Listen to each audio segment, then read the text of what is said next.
We are in Romans chapter 11. We will not make it through the whole chapter 11 tonight, so don't look forward to that. 11 and 12 are kind of lengthy, but then as we kind of get towards the back of the book, it gets a little shorter, and we can probably do some chapters at a time. And so we're going to continue on, of course, just to remind you, to give you a little refresher of chapter 10. Paul is writing, of course, about Israel's ignorance, their failure to see through the Old Testament, through the prophets, through the law, that Jesus was the Messiah. And so their failure and their ignorance is not just on their own. It's not that it threw God off of his rocker. It's not that God knew, but it was a part of God's plan. And today, and next week in chapter 11 and leading into chapter 12, we'll see how that was a part of God's plan. And so today we'll start in verse 1, and you can see there the first section titles kind of God has always preserved Israel. He's always preserved the elect, the saved people of Israel. And so remember, he's answering rhetorical questions, not that he doesn't know. He's not writing to these Jewish Romans and they're writing back. He knows. This is Paul. He has had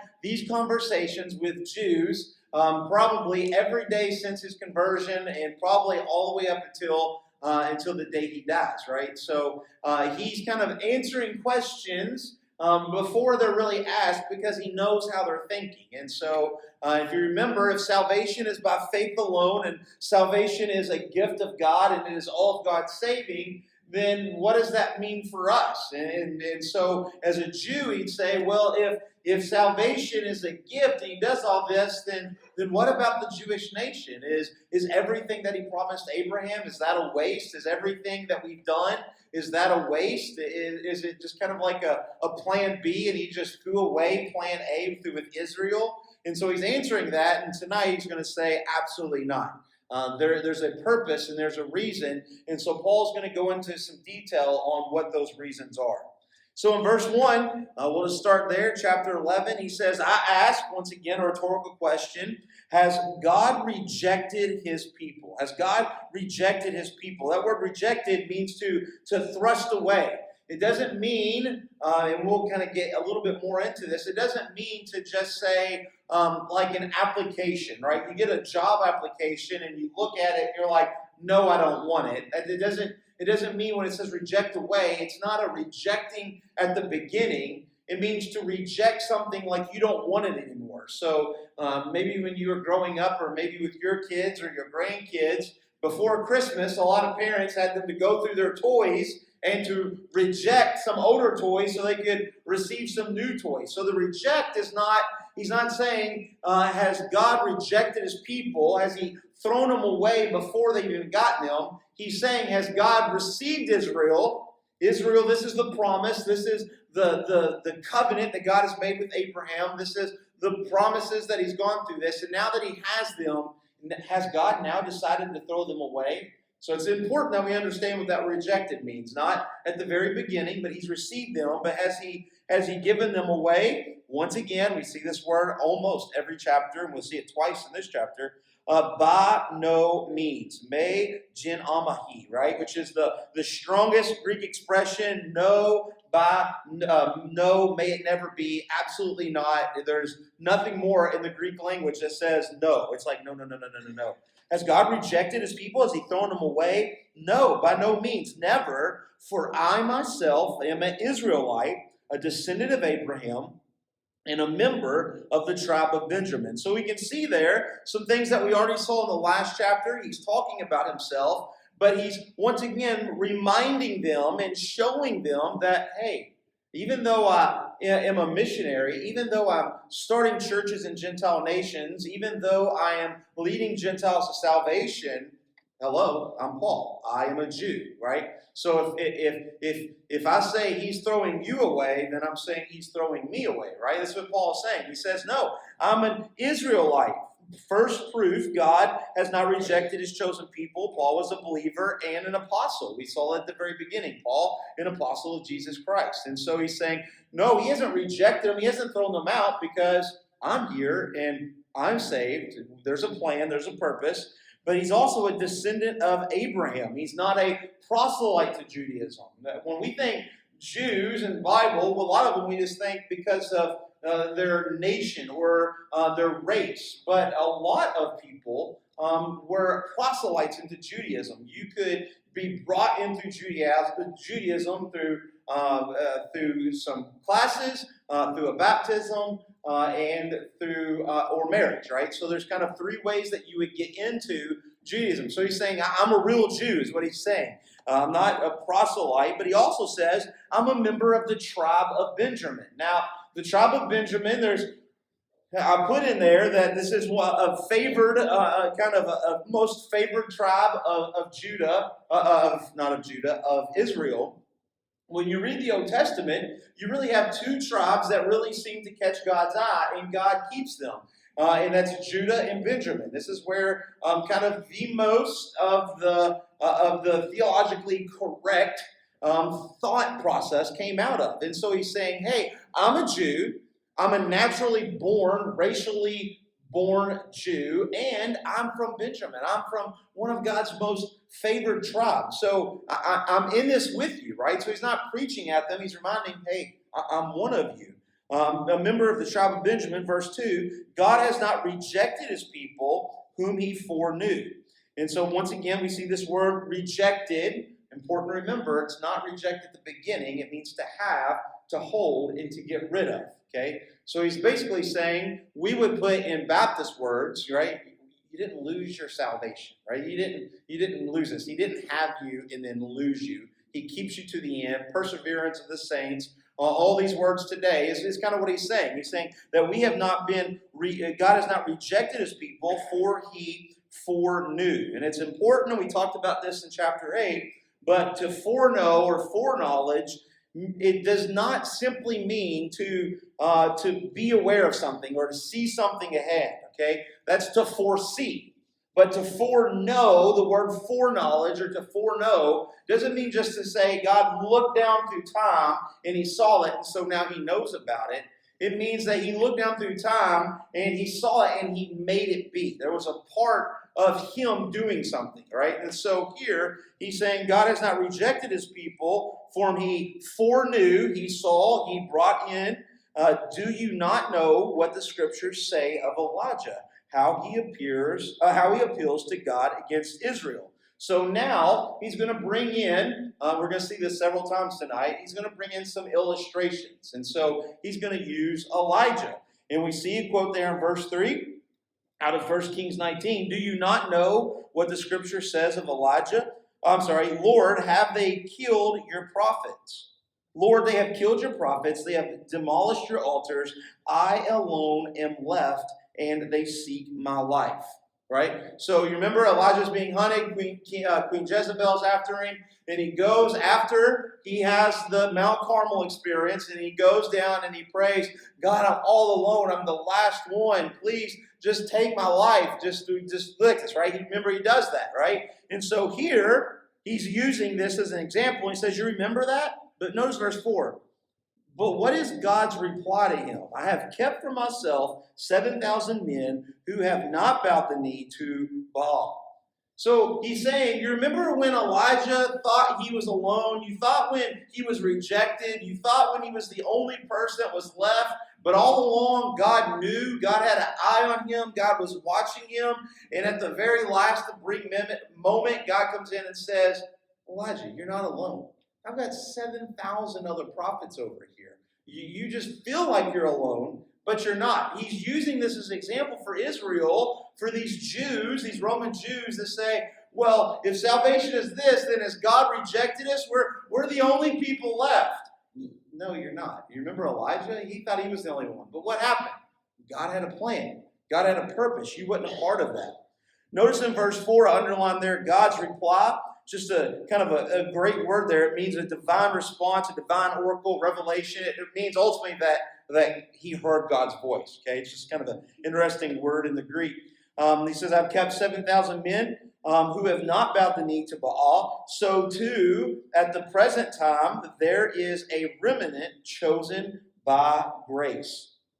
Now, as we go down, as we kind of go through this, notice when it says that in God's reply, when he assured that Elijah had a faithful remnant, but look in your notes at Isaiah chapter 6. So now we're going, looking at another prophet using Old Testament. In Isaiah chapter 6, he speaks and he says, keep on hearing, but do not understand. Keep on seeing, but do not perceive. Make the heart of this people dull and their ears heavy and blind their eyes, lest they see with their eyes and hear with their ears and understand with their hearts and turn and be healed. Then I said, how long, O Lord? And he said, until cities lie waste without inhabitants and houses without people, and the land is a desolate waste. And the Lord removes people far away, and forsaken places are many in the midst of the land. And though a tenth remain in it, it will be burned again like the terebinth or the oak, whose stump remains when it fell. The holy seed is the stump. So here, even Isaiah, God tells Israel there's going to be a remnant left, right? Israel's going to get wiped out. Assyria's going to come down. Babylon's going to come in. But there's going to be a tenth, a remnant. There's going to be a small group. I give you another example there. You remember when Israel were captives in Babylon, most refused to turn to God except for a few, right? You have Daniel. You have the prophet Ezekiel, who is not in Babylon, but he was still faithful. You have Shadrach, Meshach, Abednego. You have Mordecai, and you have Esther that comes in at the end of Daniel, right? So in all of Israel that was left, that got demolished and went to Babylon, Israel's been trampled out. No, there was a small remnant. There was a small, faithful few. Think about Christmas, right? Merry Christmas, y'all. Think about Christmas time, right? When Israel's Messiah came to this earth, Israel rejected him. But there was a small few, right? There was Zacharias, Elizabeth, Mary, Joseph, Simeon, Anna, the shepherds near Bethlehem.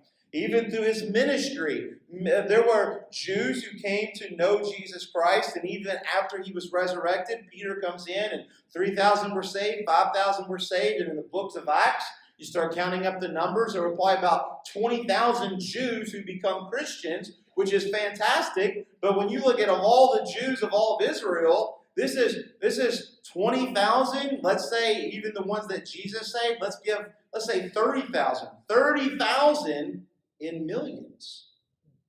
There was only a small remnant left, right?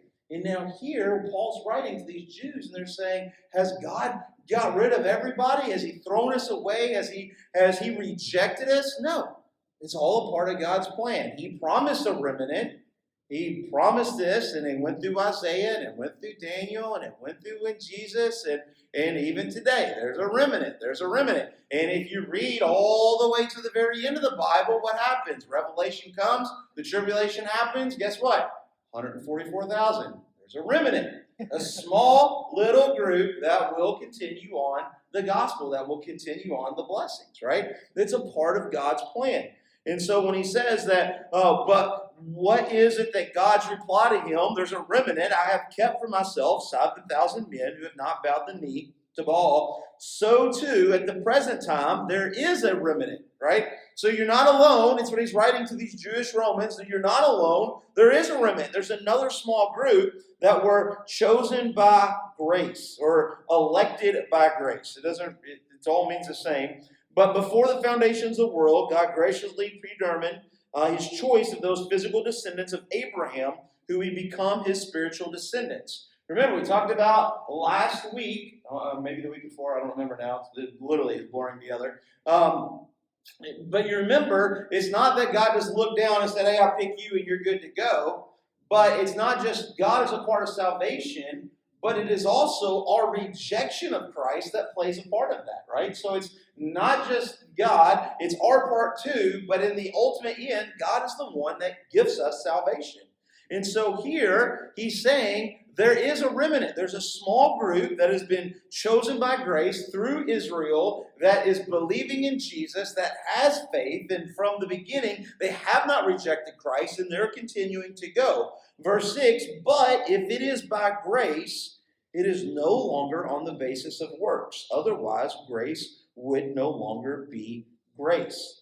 And so we can see here that there's a remnant, and he's just kind of throwing in a little note, right? If there's a remnant, and it was chosen by grace, there's Jews who are saved, that's doing God's work, that believe in Christ, it's not because they're being circumcised. It's not because they're following the law. It's not because they're quoting the scriptures, right? So now we're going all the way back to Romans chapter 5 and chapter 6, right? So you can kind of see, it's coming full circle, right? He's just kind of reminding them what they did. I'll give you a verse there in 2 Timothy chapter 1. He says, who saved us, who called us to a holy calling, not because of our works, what he's telling them, but because of God's own purpose and grace, which he gave us as Christ Jesus before the ages began. So there's a remnant, there's a part, but it continues on. What then? Okay, then what now? Israel failed to obtain what it was seeking. The word seeking there means to diligently seek. It means to truly look after something. It's the same word that we see in Jesus' parables when it's talking about the woman who drops and she's looking around in her house and it says you get a candle and you look in every purse, right? It's the same word that we see in the parable when Jesus is looking on the horizon, looking for his son. He's seeking, he's diligently looking, right? So here it's the same word. What then? Israel failed to obtain what it was seeking. The elect obtained it, but the rest were hardened. And once again, this word elect, it gets a lot of people in trouble. You can just say the saved, right? The saved obtained it. The saved got what they were looking for. Israel was not looking for Jesus. They were looking for a Jewish Messiah who was a military leader who would raise them up and make them more powerful than anybody else. They were not looking for what God said was coming, which was a Jew who came to serve, who came to be in Bethlehem, who came to die, who was going to offer them eternal life, right? They were seeking for something completely different than what God said was coming, right? It's kind of saying, hey, I need you to look for this, and this is what it looks like, right? And then somebody comes to you and says, is this it? No, it's not even what I described, right? What they were seeking, they didn't find it. But the elect, the saved, they obtained it because they were looking for the right thing, but the rest were hardened. Now, to jump back just a little bit. What? I got a question. Yep. Okay, so we say the Jews were chosen. Right. And that was a covenant. Right. So all the Jews weren't chosen. So explain that. That's what this is explaining, right? That's right. Yes. Not every Jew does not go to heaven.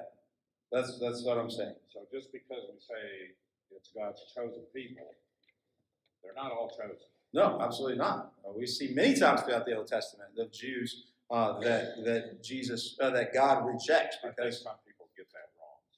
Okay. So just to clarify, he just wants me to clarify that when Jews are chosen, when he say Jews or Israel, it's not saying every person who's ever been a Jew is elect. There's going to be saved. That's not the truth. There are Jews that reject Jesus every single day. And that's why it's important for us as Christians to evangelize Israel, right? And so it's a huge part of it. And so just because you're born in a family you don't get on the bus, right? It's kind of like Catholicism in America, right? Oh, I'm Catholic, I don't have to do anything, right? They get on the Catholic bus and they say, oh, it's good enough, I'm going to get into heaven. That's just because your family's a Catholic doesn't mean you get to go to heaven. It's the same thing. And so Israel they were seeking, but the elect obtained it, the saved obtained it, the rest were hardened. And so here, I just want to just kind of talk about, we talked about this before, but just kind of go back to the idea of hardening of Pharaoh's heart, right? It's not that God hardened, that he just said, okay, this can't happen. But it was through Pharaoh that Pharaoh hardened his heart against God, and then God hardened his heart, right? So he rejected God, and then God hardened it even more, right? And so absolutely not. So here, the elect, the saved obtained it, but the rest were hardened. You reject Christ, you may never get another chance to receive him, right? And that's the point of evangelism, right? So for us as Christians, our job is to tell people about Jesus, and that's all we can do is literally take them to the foot of the cross. It's up to them to believe. And they can say, no, not for me, and the very next day, somebody at their work might evangelize to them. But also, the very next day, they might die. The very next day, God might harden their heart to serve his purpose accordingly down the road, right? So the rejection of the Spirit is an important thing, right? So the elect obtained it, but the rest were hardened. And notice I gave you there, it's a passive verb indicating that the hardening was caused by an outside power. That's God. God caused the hardening, right? So it's not just what they did, but also God did it. As it is written, and now we're going to get some proof of this, God gave them a spirit of stupor, eyes that would not see and ears that would not hear, down to this very day. And so he's quoting there Deuteronomy 29:4, also in Isaiah 29. But basically, both of those verses say that. So the law is saying this. The prophets are saying this. And so what Paul is getting across is the hardening is not unjust. It's not like God just says, oh, I don't want you there. I'm going to harden your heart. There's no way that you can be saved. That's not what he's saying, right? It's not what he's saying at all. They had the law. The Jews have the law. They have the prophets time and time again. They've heard the gospel probably more than us. And they quoted and have memorized more scripture than we did, for sure, especially living in these times. They've heard it over and over again. They just chose not to. So God hardens only those hearts who reject his gracious offer of righteousness. Now, it doesn't mean that you reject once and your heart is hardened. Okay? We know people, every one of us know people that have heard the gospel message 6 million times. There are people in this church that come every Sunday that have heard the gospel message probably every Sunday of their life, and one day they're going to die, they're going to stand before God, and God's going to say, I never knew you, right? They hear that over and over and over again. And so it's not that if you hear it once and you turn it down, there's not a second chance. We don't know if there's a second chance. We don't know if there's a third chance, a fourth chance. That's all God. That's God's gift. That's what God does, right? Whatever God allows. And I give you there, God judicially hardens Pharaoh's heart because Pharaoh willingly hardened his own heart. I gave you some verses there in Exodus. But God's predetermination of Judas' betrayal was connected to Judas' own righteousness intentions in Luke 22. Now, Luke 22, they're sitting at the Last Supper table, and if you remember, he's sitting there, and he says, tonight, one of you are going to betray me, and woe to him because of his intentions. So here,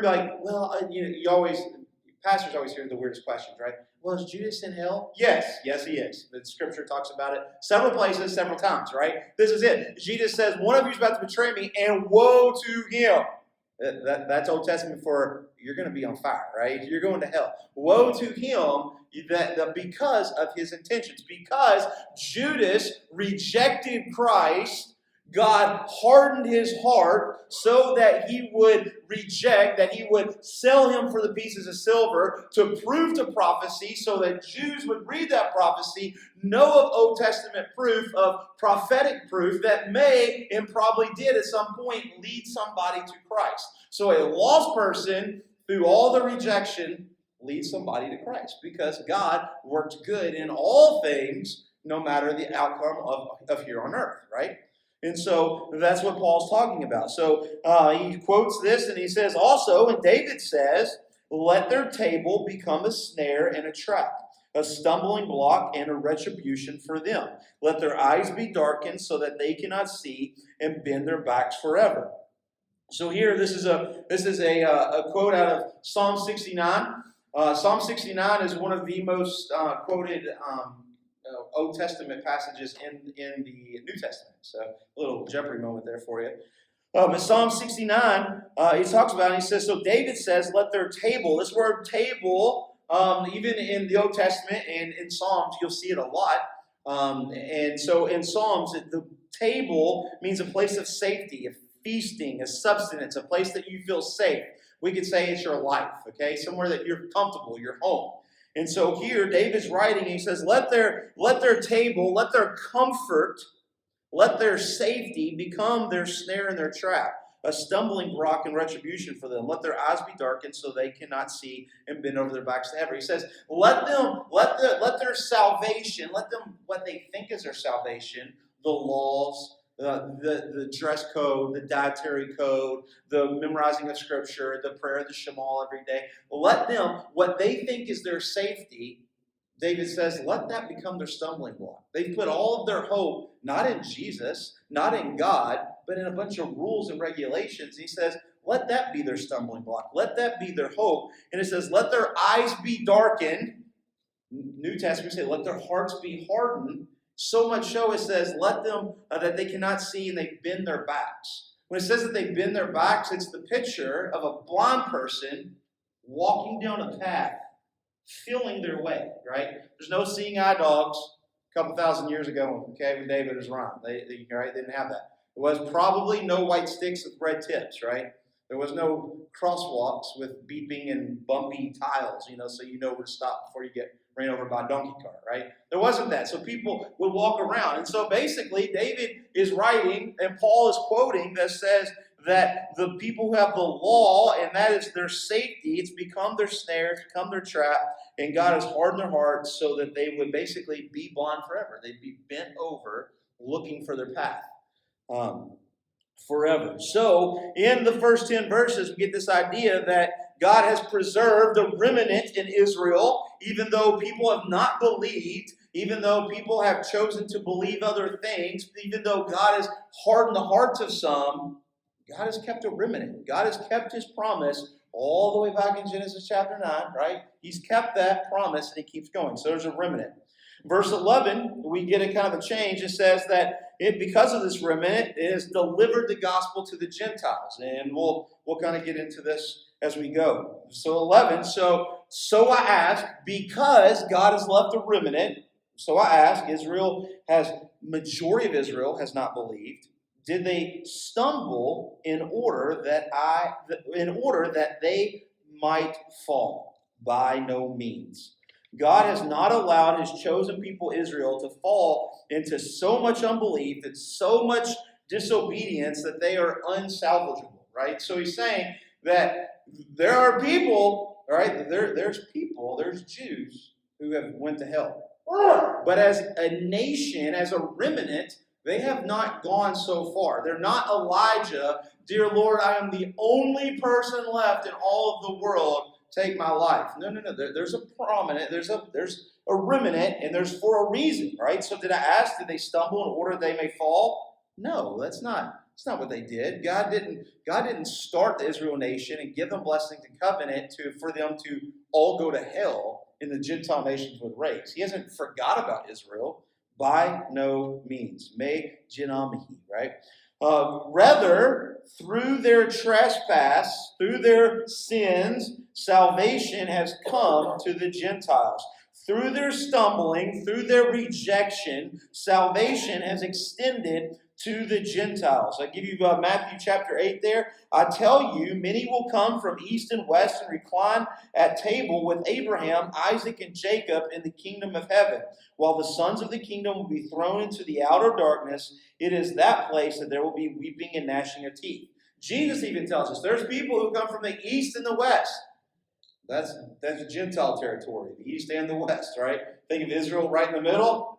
People on either side of them are Gentiles. There will be people come from the east and the west that recline at the table with Abraham, Jacob, and Isaac. But the sons of Israel, they're going to hell, right? They're going out. They're going to be put out. They're going to have the weeping and gnashing of teeth. Verse 12, now, if their trespass means riches for the world, and if their failure means riches for the Gentiles, how much more will their full inclusion mean? So let's go over that again. Now, if their trespass, now if for Israel's rejection of Christ, rejection of the Messiah, if their sin means riches for the world, and if their failure means riches for the Gentiles, Israel fell to witness to the world in righteousness. God calls Israel to witness to the world in unrighteousness. And so if you remember all the way back when God calls them out of Egypt, right? He says, you're going to be a nation set apart, different, holy. You're going to be my herald. You're going to be the one that goes before the world and claims that I am the one true God. You are it. Israel was God's IMB, right? He was their missionary union. It was their job, Israel's job, to go out and say there is one true God, and this is how you know him. But instead, they took their table, their safety, they took the law, they stuck their nose in the book, and they said, I would rather worship this than that. And so they become inclusive. They became all about themselves.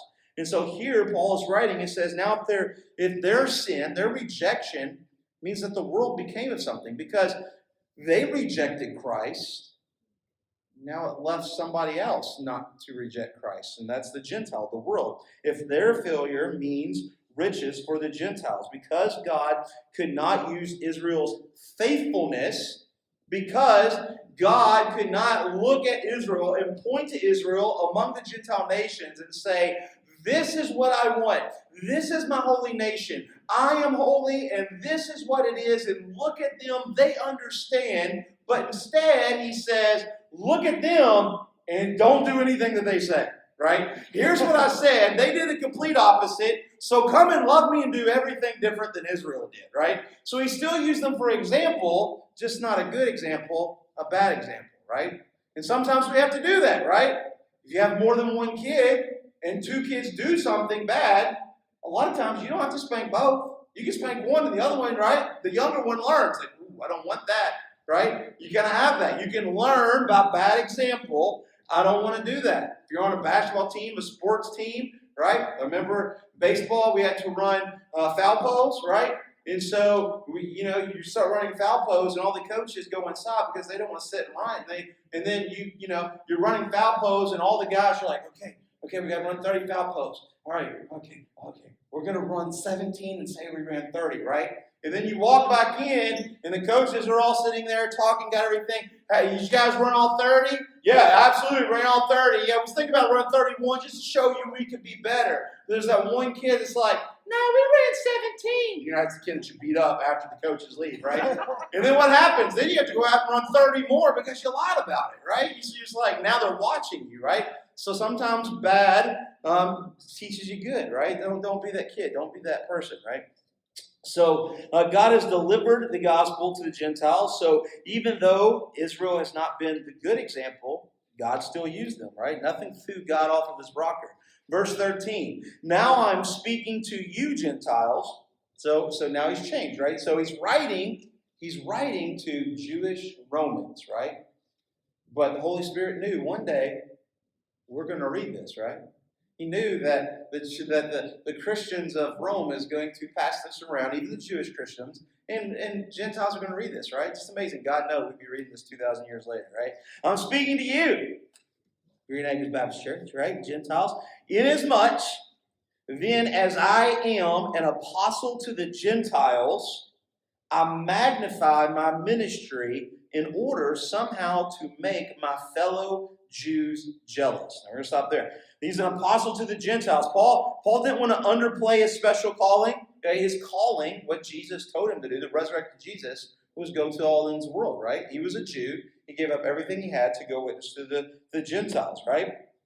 But he knew, we saw that in the very first verses of chapter 11. Salvation is from the Jews, John 4, Romans 1, the very beginning of the book. For I am not ashamed of the gospel, for it is by the power of God for salvation to everyone who believes, first to the Jew and then to the Gentile, right? The promise was made from the Jew. It starts there.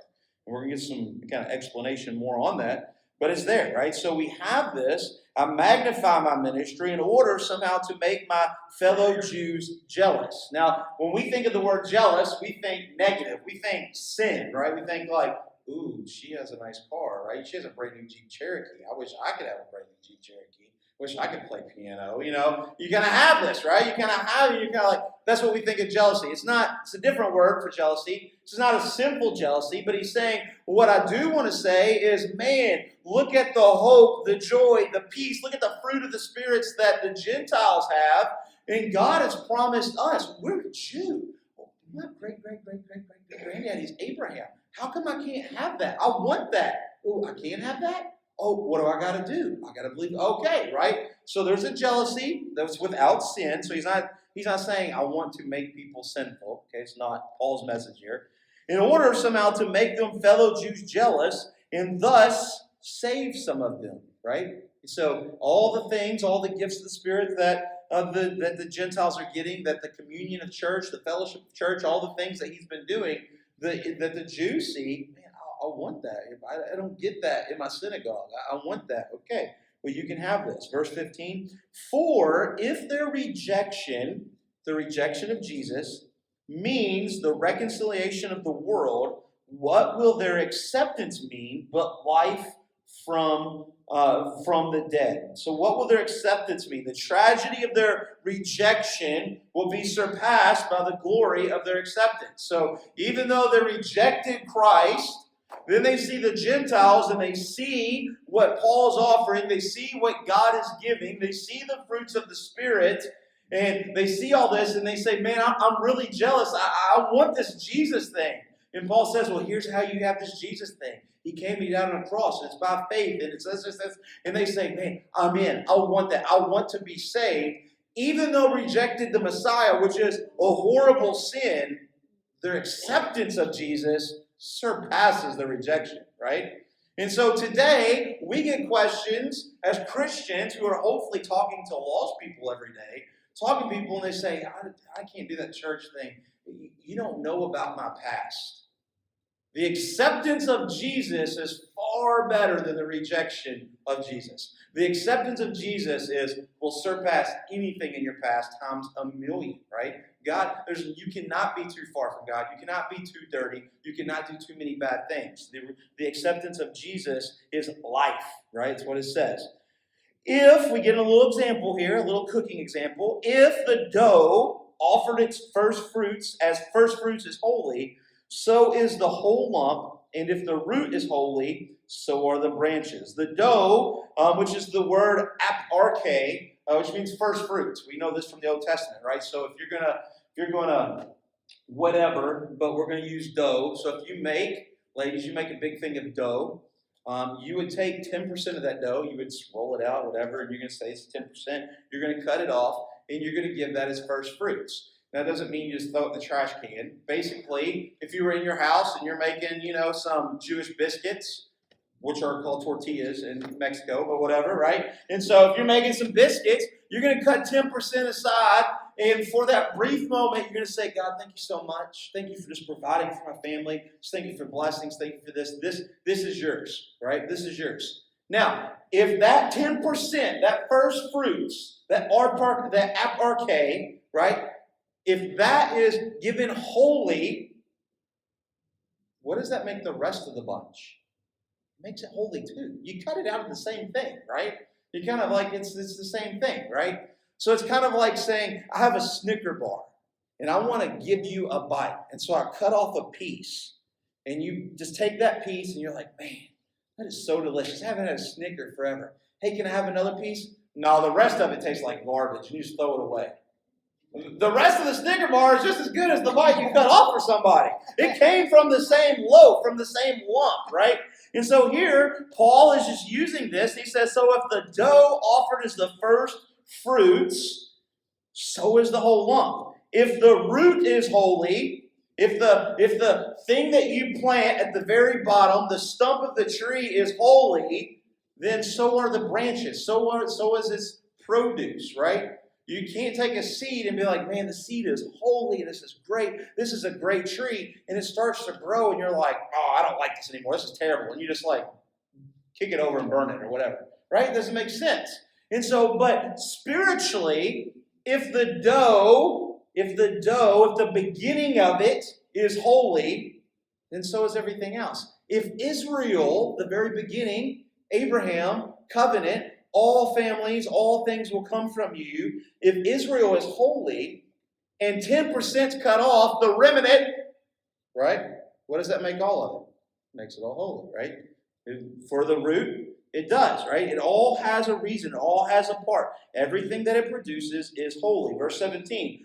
But if some of the branches were broken off, and you, although a wild olive shoot, were grafted in among the others, and now share in the nourishing root of the olive tree. Now, a little side note that you got to kind of know when you're reading through this, right? We got to put on our horticulture hats, right? Olive trees. Olive trees, they're a weird little tree, right? They're like tall bushes, but they grow hundreds of years, right?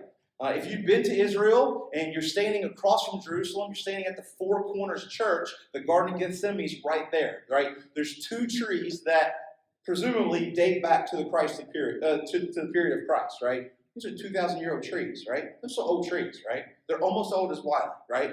They're old, right? So they're old, right? So they're old trees. But what happens in olives, because they grow hundreds of years, when a branch of this olive tree, it grows one season, and that branch produces no olives, they will cut that olive branch off, and they will take a branch, a root, a small twig off of a young olive tree, and where they cut that off, they will graft it in and wrap it around with bark. So this 300-year-old tree, the next season it grows, that old limb that was not producing, now they have this young stud limb that comes in, and he starts producing olives. The tree is old, but the branch is very young. He's very young. He can produce, and they'll keep doing this. And they do this and do this and do this. So when you're in Israel, hopefully in a couple of years, when COVID decides to go away, or if we take 8,000 shots, I don't know what's going to happen first. But hopefully when we go and we're standing in the Garden of Gethsemane, and I can say, look, this tree and this tree right here is presumably over 2,000 years old. The trunk of the tree is 2,000 years old. All the limbs, no, they're 30, 40 years old, right? Because they've grafted them in. And when we go out to the Dead Sea, we can stop at a little place, and we can show you. I can point to you at an olive farm. Like, this is what they do. And they still do it today. It's absolutely still do it today. So with that knowledge that everybody was dying to know about olive trees tonight, I know you were. But if some of the branches were broken off, if some of the branches were not producing fruit, if some of the part of the tree of Israel was not producing fruit, and we're not saved, although a wild olive shoot, like us, like Gentiles, young, come in, we're not Israel, we're Gentile. That's a whole nother name. We're way younger. We were grafted in among the others and now share in the nourishing root of the olive tree. So even though we're Gentiles, we're still in the trunk of Israel, and we're still getting our nourishment. We're still getting God's blessings through the actual trunk. Everything that we have as Gentiles still comes through the blessings of Israel, right? You can't just take Israel and throw them away, right? Oh, that's a nation way over there. It's really important, right? It's very important.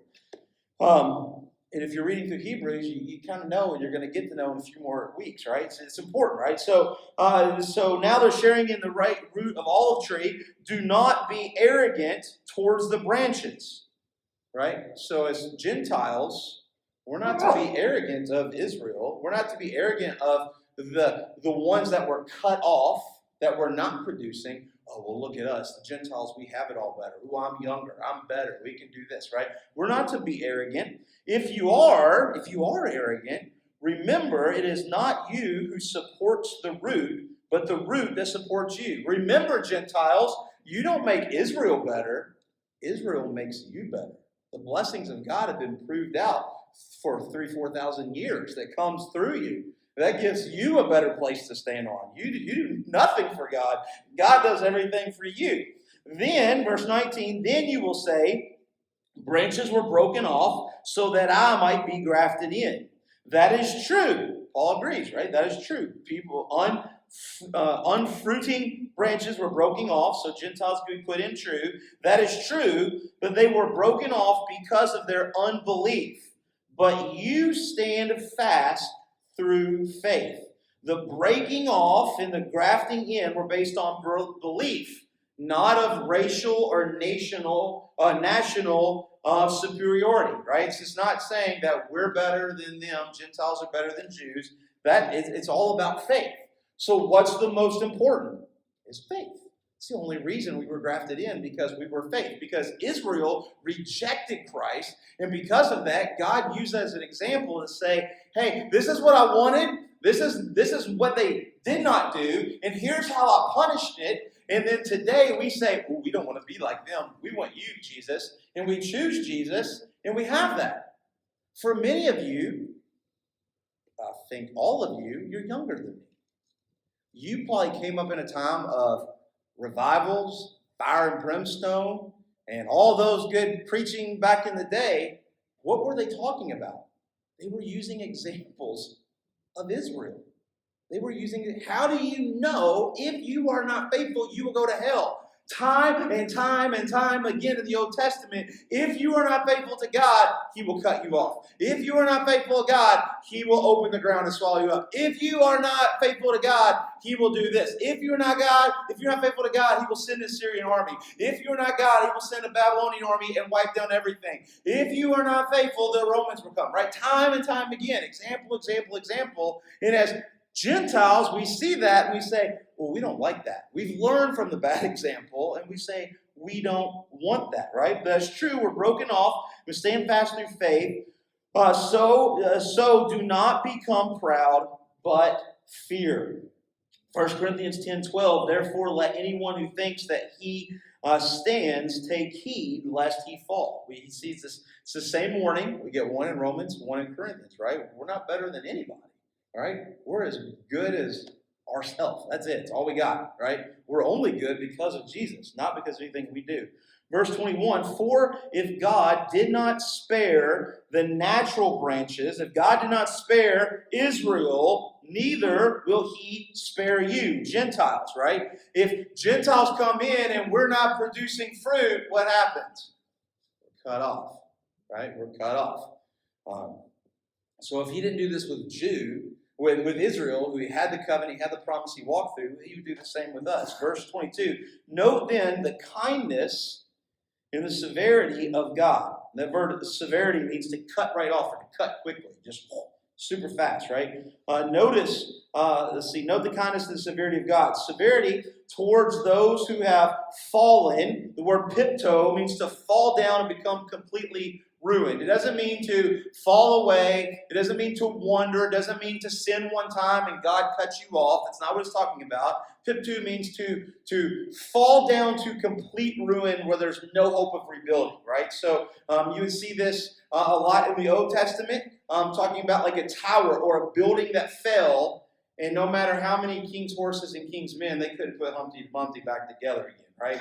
Humpty was gone. There's no way of putting Humpty back together. This is the word fallen. So note then, severity towards those who have fallen to complete ruin, but God's kindness to you, provided you continue in this kindness. Otherwise, you too will be cut off. It's a different word, but it means completely the same, to be completely, entirely removed, ekepto. And so you kind of have this. And so we're gonna stop there tonight, but it's a reminder of kind of Paul saying, okay, Israel fell, and Gentiles came in, and they were grafted in, but that doesn't mean anything. We still have to produce fruit. We still have to do this, and even if you want to boast about that Gentiles are better, remember this. Remember God's kindness, that He cut off Israel who failed. Have you ever failed God? We pretty much every day, right? We fail God every single day. We deserve to be cut off, but through His mercy and His grace, He holds us in. He's grafted us in, and we need to continue to grow in faith and to grow in fruit for His glory, not ours.